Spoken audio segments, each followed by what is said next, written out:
What is going on, people? Today is the second episode of Grassroots Growthcast. I'm Anjana and this is Bassam, my co-host. So we don't have any guests today, but we're gonna go over some questions, and most importantly, we're going to talk about how growth doesn't happen in a straight line. When we're young, many of us imagine how our life is going to be, right? Whether it's school, career, relationships, but life often throws us a curveball or doesn't exactly unfold the way that we expect it to. Today we're talking how growth, hardly happens in a straight line. Some of the biggest challenges we face can ultimately shape who we become.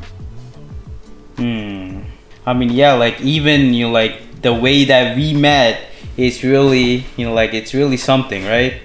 And also, there's a question that a lot of people ask us, which is is network important to business? Business, all about network. It's all about. It's not. I mean, there is a certain part where what you does matter, but most of the time, it's not just what you do; it's who you know. So yeah, maybe we could talk about how we ended up working together. You can tell the story about how did we first meet and what happened after that. Yeah, I'll start off. So as soon as I came to Canada, I started approaching to a whole bunch of people in college because the main thing that if you want to start a business, number one, you need a good network.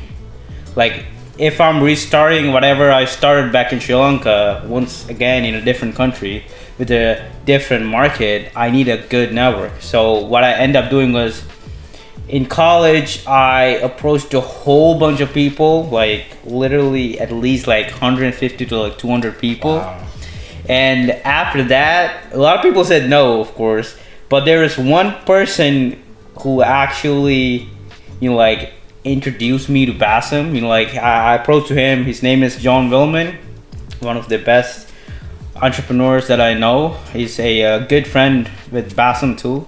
So I approached to him and asked him, I'm an entrepreneur. I'm from Sri Lanka. I had my business. I closed it down. I want to start it again. What type of advice that you have? So he introduced me to Bassam, and way back we just went back and forth. We met and we chat. And at first he tries to get me a job, and after that we were like, oh hey, we have this business, been a long time, let's just work on it. Yeah. And here we are. Yeah, here we are. So exactly. So basically, you came from Sri Lanka. You had success over there, right? You had an agency, and I think you were thinking that you could scale more if you came to a Western country, perhaps Canada, where there's not as much of a ceiling on how much you can earn. So you had a game plan coming to Canada. Oh yeah. But then, just how things happened was, at first we were introduced by John, and basically, like you said, we tried to see who I could introduce you to, how I could help you with your goals. But then I had worked with different people in grassroots multimedia, and it just seemed like a perfect fit after a while for us to work together on it. So that's how we started. That's why it made more sense to partner versus going it alone. Another thing is we have complementary strengths and skills, right? So like you said, you had a good network of people you work with in Sri Lanka, but you don't know as many people in Canada, and I had a strong network over the last 10-12 years. I could leverage that network. I've done a lot of relationship building, events promotion, things like that. And you had the technical skills, really proficient and developed in terms of computer generated imaging, VFX, all sorts of using all the software, but also you have the marketing side and the strategy side as well, for creative briefs, for projects, for all of those things. So we just have complementary skills, and it just works well together. Yeah. Right? Yeah. And circling back to the network thing. So the reason why I said that you need a network, like a good network, if you wanna like have a if you wanna establish a good business, how the network works is that it plays like the basic foundation in a business, because like people buy from people who they trust. So that's where the network part comes in. If you have a strong network, a lot of people will, number one, will trust you, and number two, will refer you to more of the people, like other businesses. Same with what we have going on, and what we have right now is throughout like his connections and referrals and all that. Right, and it's one of our motivations for creating this Growthcast, is to share what's worked and what we've learned along the way, because not everything has worked the way that we wanted it to work. And also, just in terms of growing your network, you should think about the other person, the other business. How can you help them? It's not about just how you can help yourself, right? So that's why this Growthcast is kind of a labor of love in terms of trying to promote other business owners, share their story with the world, promote them, but also give a message to the up-and-coming entrepreneur or professional that's looking to branch out or do a side hustle, and see how our conversations with those business owners can help them and inspire them. And also these more informal chats that me and you and Jana are going to be having in between interviews with business owners can also share some insights with people. And speaking of the podcast, we're bringing you this podcast from Collabro, one of the best co-working places in Ottawa. Make sure to check these guys out. So like creativity and growth are at the heart of entrepreneurship and the heart of our journeys, I would say. I've talked about it before with you and with other people that, poetry was an outlet for me, and that actually led me to marketing and storytelling, right? I won't get into the whole story again, but I went through some difficult times in my late teenage years, with mental health challenges, with, challenges in school with other people and bullying and things like that. So then I was able to find a voice in poetry and expression, to share my story, and eventually 25 years later after that, publishing a book called Solemn Stream, a poetic journey through faith and bipolar. And along the way, I learned many lessons from that creativity. And that's what I lead with, that authenticity when I'm doing a podcast. It's not when I'm talking to people, when I'm reaching out to clients, it's not like something that I like put in one corner of my identity, right? It is all our vulnerabilities, our successes, our challenges are all part of the mix that makes us who we are, and it's part of building trust with other people, right? So so storytelling is a way of healing, really, and that's why we're so excited to take our own journeys and then take that experience and then walk on the journey with our clients and with other business owners to see how we can, as an agency, share the stories of our clients, and on this Growthcast, share the stories of business owners to help the audience that is watching, or the entrepreneur that's watching, right? Yeah. In terms of building a business, this is a common problem, or I would say a thought that most of the entrepreneurs have in their mind. Like, how long will it take to grow a business? You see, in business, it's not something that you can do it overnight. it take a whole bunch of time, a whole bunch of trying out different method, different ways that you can, until you find that one way which will pick things up, right? Right. So this is something that not a lot of people shares, like all these successful entrepreneurs, because this is something that a lot of people have to like find it by themselves to like experimenting a lot of ways, right? So that method is that it's just simple. Like you have to try different ways, different verticals. Let's say if the sales is the problem, you just have to like start from somewhere. Let's say if you haven't tried anything in your throughout your sales career for your business, start with one thing, try it out. Couple, like when I'm saying trying it out, not just all right, one time, 2 times, 10 times. No, you got to go all in, figure it out to see if it actually works or not. This is something that we tried for our business, which is cold calling. Didn't work. We put that aside. We went for the other thing, cold emails. And again, didn't work. Put it aside. We went for the other things. So after doing a whole bunch of tries, we finally figured it out. Mm-hmm. So I'm not gonna mention it during this podcast, but if you really want to know, drop your thoughts in down the comment section. We'll get to it, or we'll let you know. So that one method actually start to pick things up, which is really good, by the way. So in order for us to get there, we have to try a whole bunch of stuff. Without trying those, we wouldn't find it, right? Yeah, exactly. You're not gonna know until you try. Yeah, and also even if we tell this to them, at that point it would be worthless. We went through a whole bunch of trials. We tried a whole bunch of verticals to actually find that method, right? Right.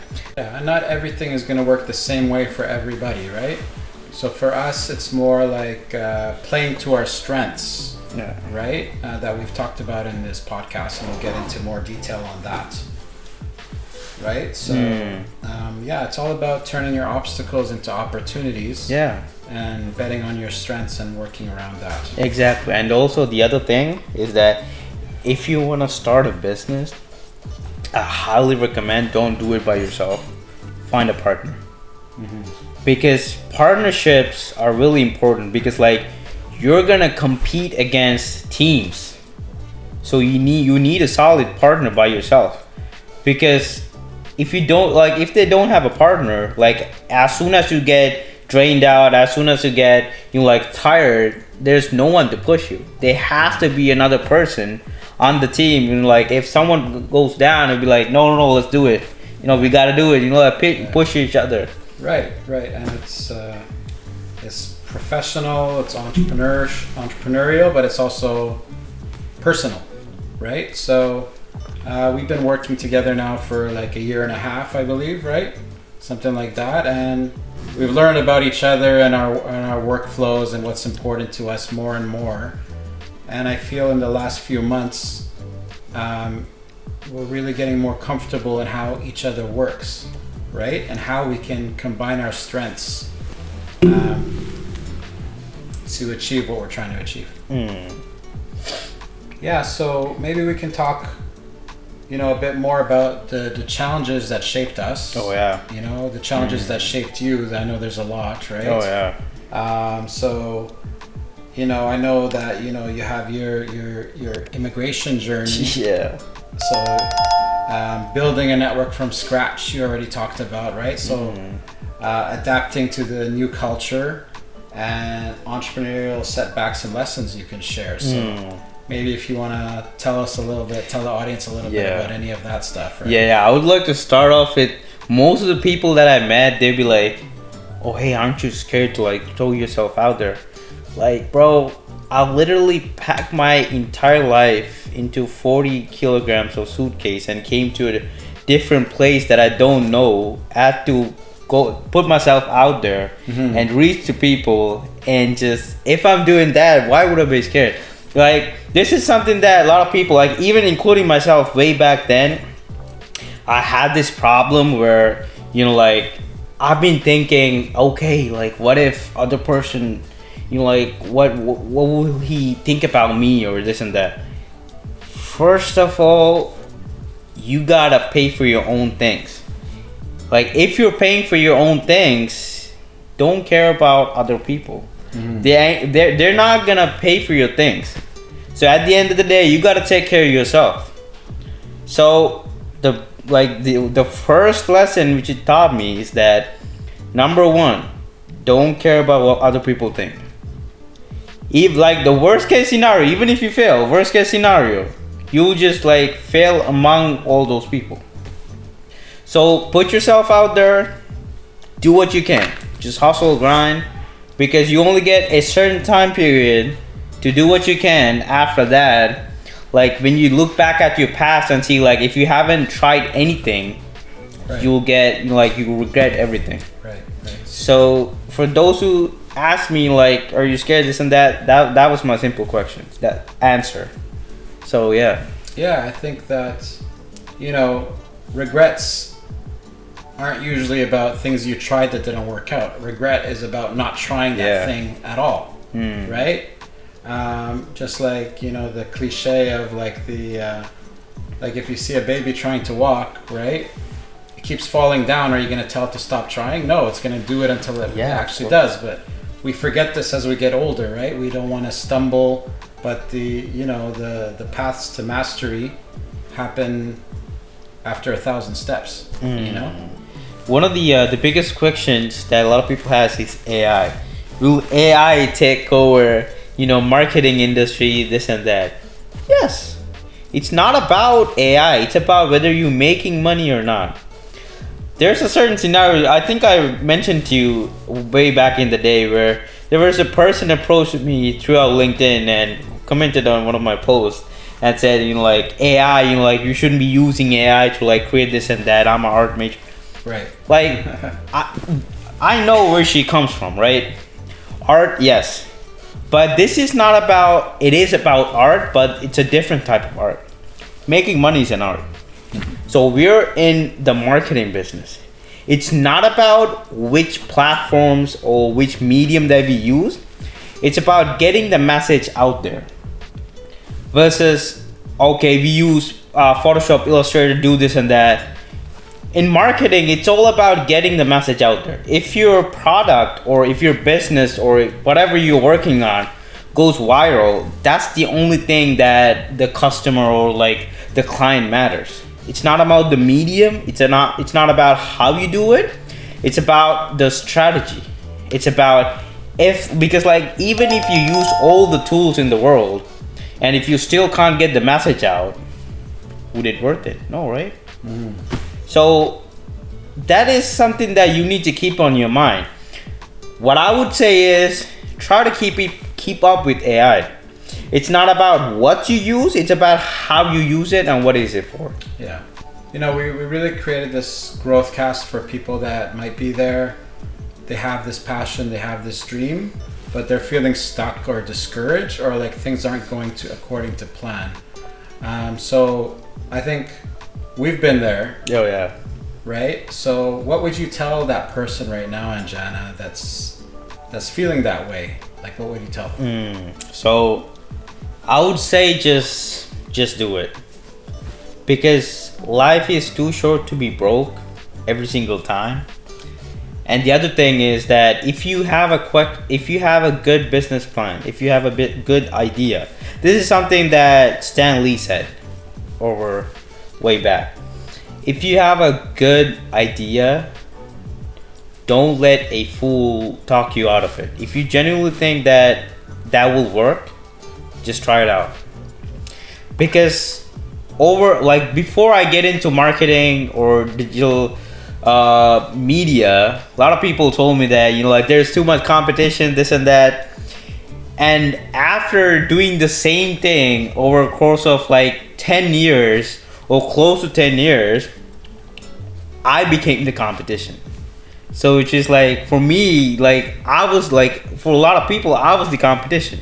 not the other way around. Right. So like if you do a certain thing over and over again, like after failure,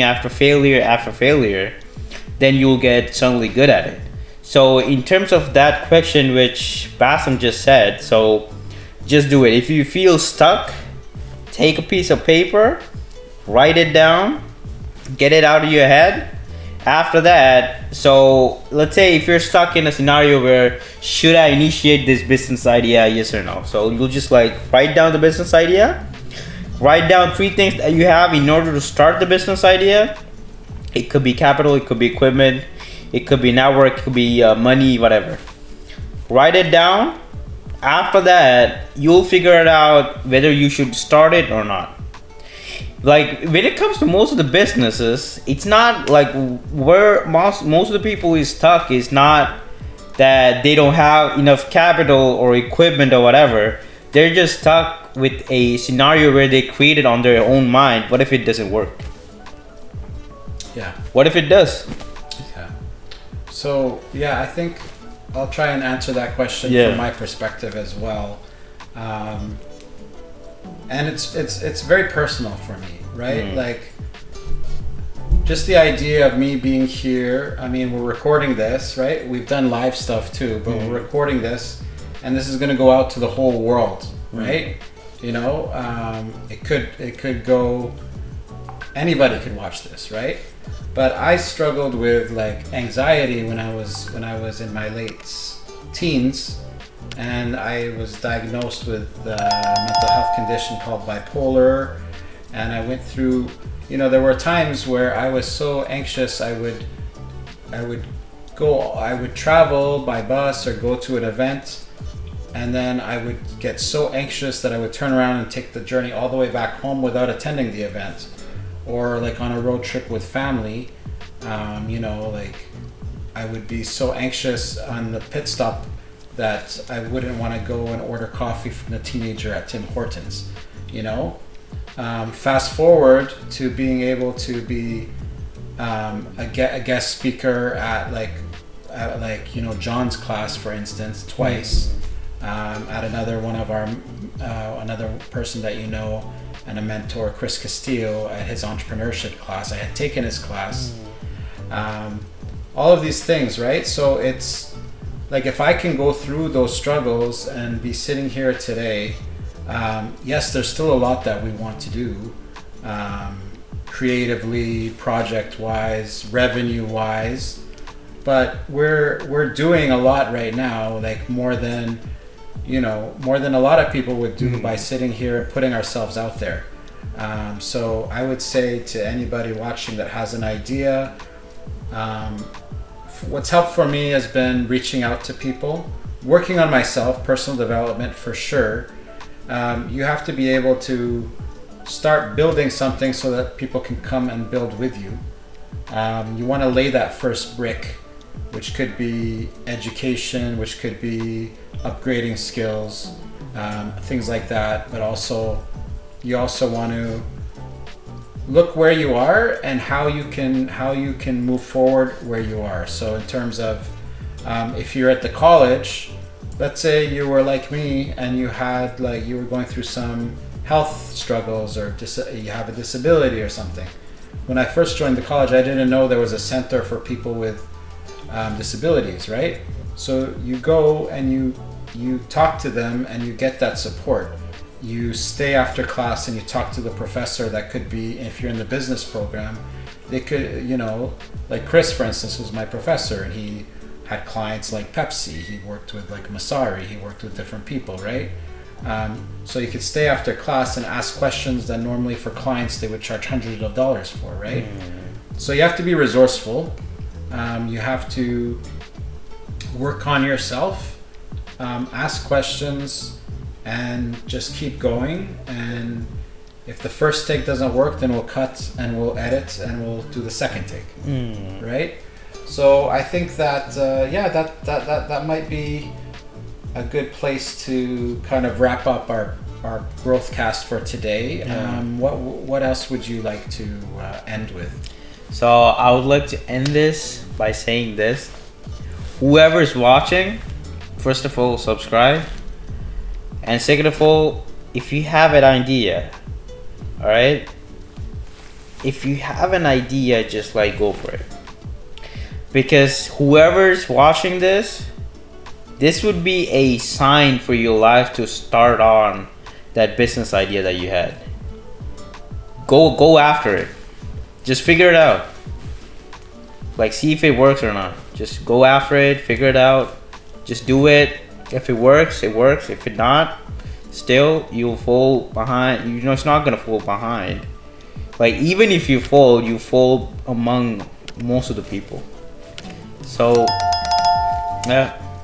yeah, so I guess I would say, you know, if this episode had a message, it would be, you know, growth doesn't happen in a straight line, like we mentioned at the top, right?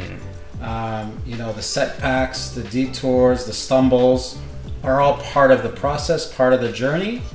And there's a quote, I forget who it was by, but like it goes something like, you know, success long delayed makes it even sweeter. You know, not that we want to delay success, but inevitably it's not a straight line. There's like circles, there's ups and downs, but once you get there, man, it's sweet.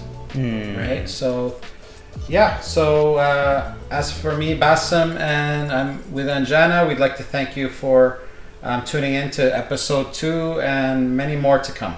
Thank you. take care.